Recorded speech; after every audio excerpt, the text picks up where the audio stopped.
বানাবো দহি বড়া। দহি বড়া বানার জন্য কলাইয়ের ডাল ভিজিয়ে রেখে ওটাকে মিক্সিতে পেস্ট করে নিয়ে তার মধ্যে দিলাম লবণ, দিয়ে ভালো করে ফেটিয়ে কড়াইয়ের মধ্যে তেল গরম করতে দিয়েছিলাম। এইবার একটা একটা করে তেলের মধ্যে ছাড়লাম। খুব সুন্দর ফুলে ফুলে উঠছে। আর এটা ফেটানোর সময় জলের মধ্যে দিয়ে দেখতে হবে, যদি ভাসে ওঠে তাহলে বুঝবেন যে ফেটানো হয়েছে। দেখেন খুব সুন্দর ভাজা হয়েছে। এইবার এটাকে জলের মধ্যে ভিজিয়ে দিয়ে আবার চিপে চিপে তুলতে হবে, তাহলে দেখবেন যে ওর মধ্যে তেলটা আছে সেটা সমস্ত উঠে যাবে।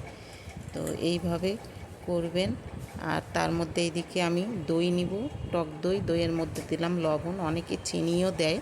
ভালো করে ফেটিয়ে নিয়ে বাটির মধ্যে এবার বড়াগুলো ভালো করে সাজিয়ে নিয়ে এবার ফেটানো টক দইটা দিয়ে দিলাম। আর উপর থেকে দিব আমি বাড়িতে করে রাখছি তেঁতুলের চাটনি। তেঁতুলের